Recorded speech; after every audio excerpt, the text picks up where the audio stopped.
all.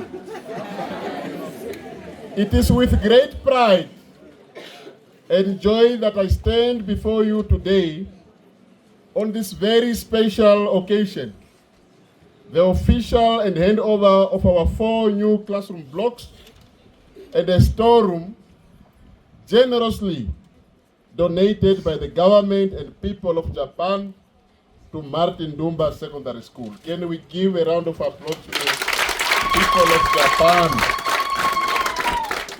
Allow me also to begin by extending our deepest gratitude to the Japanese people, represented here today by our Honorable Noriaki Sadamoto, for this significant gesture of friendship. The director already spoke about the friends in education, and they are the real friends in education. And cooperation, your support is a true reflection of a strong and growing bilateral relationship between Namibia and Japan. On the bilateral relationship, is very important, it's very key. Our government has ensured that there should be a conducive and smooth bilateral relation with countries such as Japan.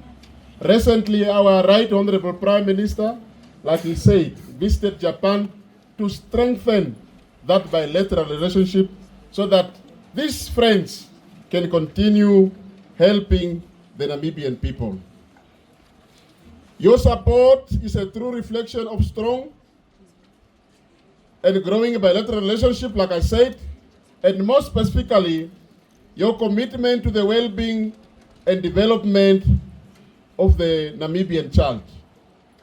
The Japanese government is not only assisting Namibians in infrastructural development such as classrooms, but they are also helping Namibians in order also to participate in food security. I think early this year in Rundu, we also received donations from the People's Republic of Japan, where they also donated gardening equipment to community members in Kavango East region. Can we also give them that a round of applause? They would like to ensure that food security is #1 in our region, and we also can also tap from their expertise. They are also very good farmer in aquaculture. We can do a lot with our Japan friends. These classrooms are more than just buildings. They are a symbol of hope, opportunity, and progress for our learner and the entire Mukwe constituency. As you may know, according to the latest population census statistic, Mukwe has a higher proportion of young people. The majority in this constituency are young people. The last census, apparently we were at 39,000, but some of you were not counted. We are more than 39,000. I think by now we are at 50,000. And the majority are young people. And we do not have infrastructure such as classrooms. And Japanese friends, they were not wrong to assist us. Because we are not also wrong not to produce. Asho, we must be in a number.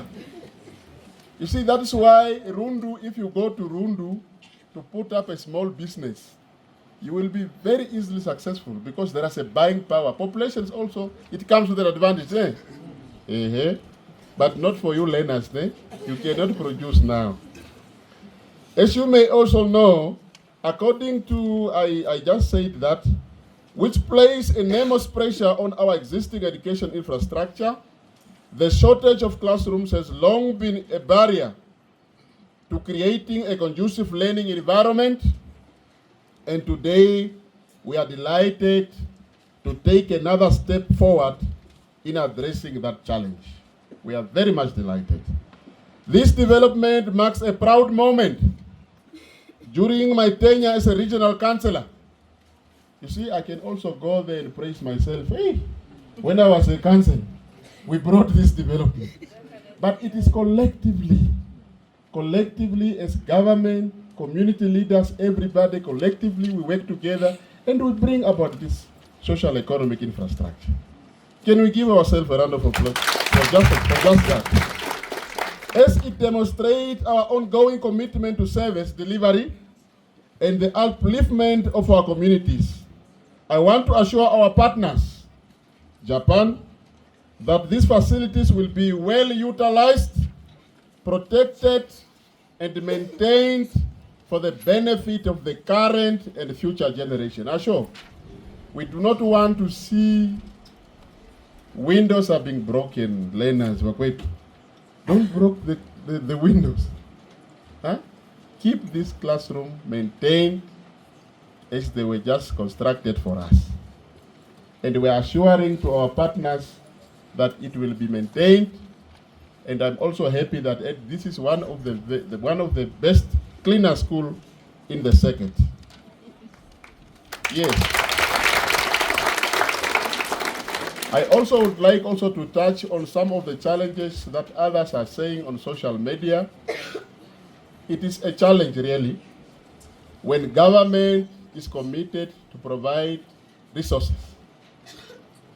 And some of us who are sitting in the offices undermine the objective of the government for those resources to be utilized to those that need them the most.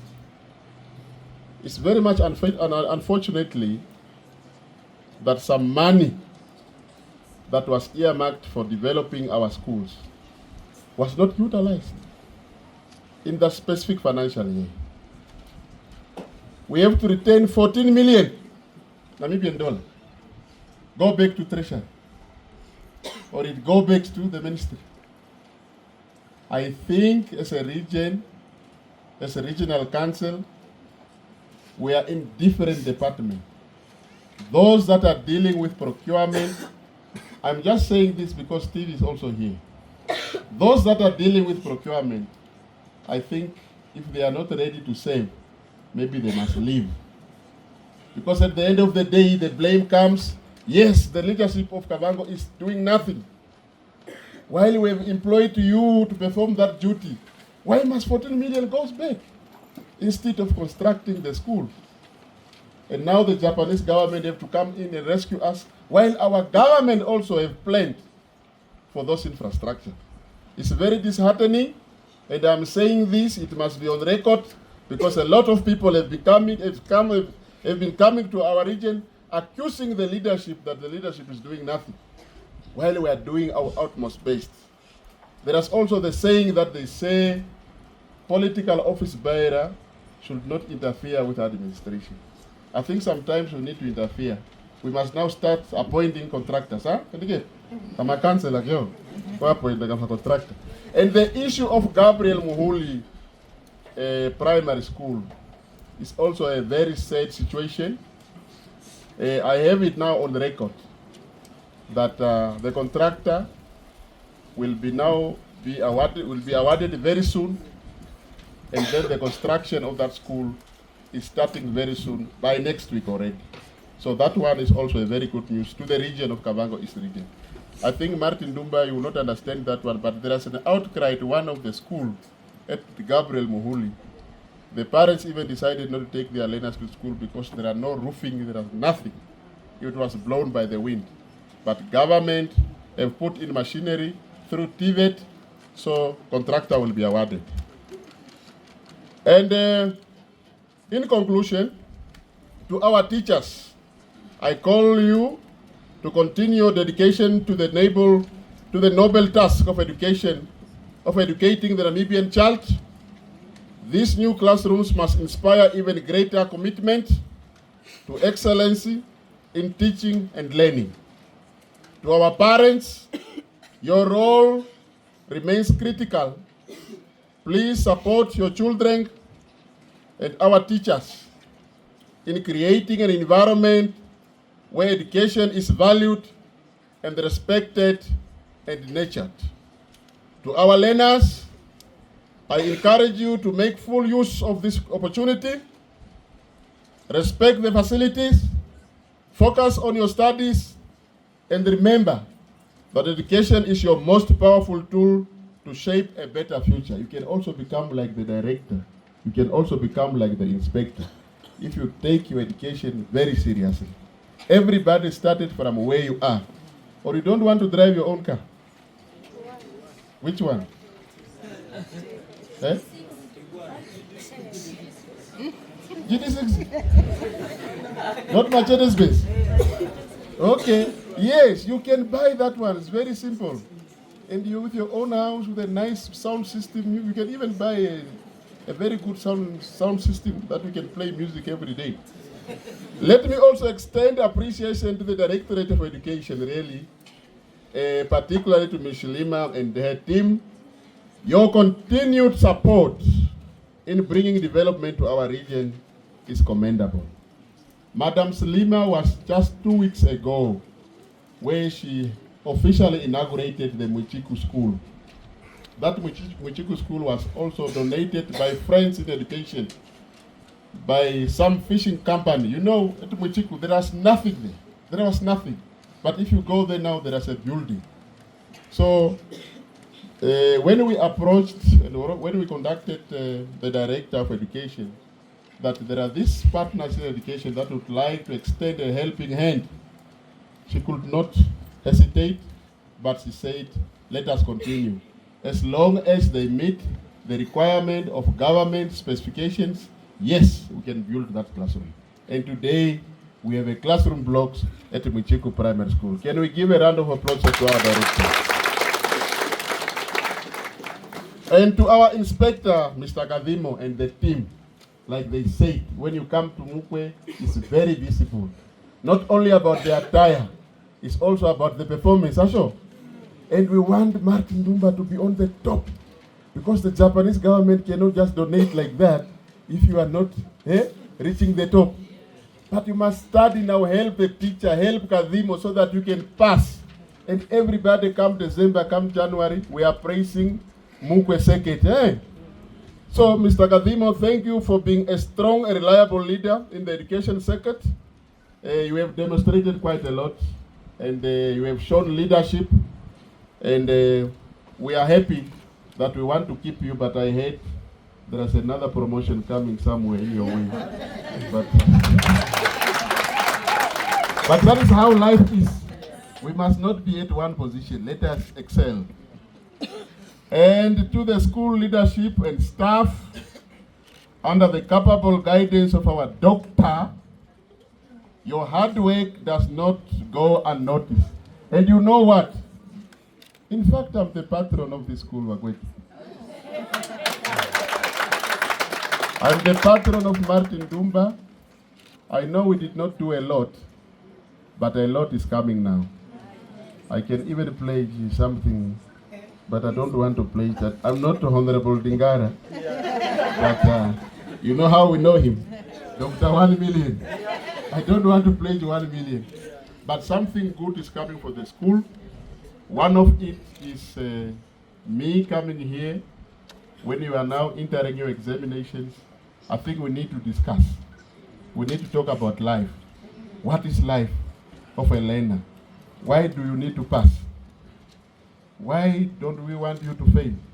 So we need to discuss that subject, and to an extent we also need to discuss about social issues. Nay? So that will be the role of me as a patron, and it is coming, and the more will come also. So thank you, Madam Principal and your team. When I say your team, including the hostel also. As we celebrate this achievement, I must also take this moment to highlight one of our pressing challenges of the lack of hostel facilities in our inland schools. Your Excellency, Deputy Ambassador, just like the Director have said, we value the contribution, but we do not want you to stop there. Maybe next time you can also take a trip so that we can go together deep in the inland, where our learners are really suffering. Why are they suffering? Because of human-wildlife conflict. When they walk to school, there are elephants, there are hippos. Of recently, very sad news now, we lost an 8-month baby that was killed by a crocodile. It was graped from the mother's hands at the river. The mother tried to protect. And these are the challenges that we're facing in this constituency. Therefore, I think because of the other contributing factors apart from the crocodiles, now we're talking about the elephants in the inland, is that the lack of hostel facilities. If we can have hostel facilities deep in our inland, I think we are going to appreciate that one. We are therefore extending again our request to you to consider that one. So many of our learners walk long distance just to access education. This affects their performance and well-being. We therefore continue to appeal to our development partners, including the government of Japan, to consider assisting us with the construction of hostels in the near future. In conclusion, but now not in conclusion, but lastly, I urge all of us, community members, parents, leaders, and learners, to come together to protect and sustain what we have received today. Let this not be the end, but rather the beginning of greater things to come. Once again, I thank you, the people of Japan, for this meaningful contribution. Together, let us build a future where every Namibian child has access to quality education in a safe and supportive environment. Before I'm going to thank you, I want to end you with a story. I like telling stories, ne? Somewhere there in Angola. You know where Angola is? Hey, there was a very great flood, the biggest flood that happened. And that flood affected Mr. Scorpion. Scorpion was now flooded by that flood from the other side. How did it happen? Scorpion does not know how to swim. Very lucky that he was now holding a branch of a tree. So he got flooded until to the other side here of the river. Now he found himself in Namibia. Few days ago, he was told that the firstborn, one of his sons, is very sick in Angola. So he needed to be there for the son who was sick. But he does not know how to swim. How can I reach there? And then he went to the frog and petitioned. Mr. Frog, my son is very sick there in Angola. Can you please help me to reach there? I don't know how to swim.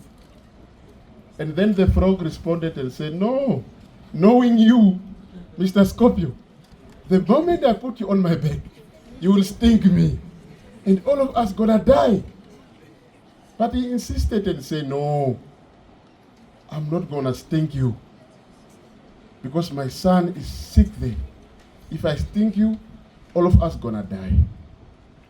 So the frog was convinced. Then he said, okay, Londa, friend. On the middle of the river, I don't know what happened to the scorpion. He stung the frog. Poison entering the frog.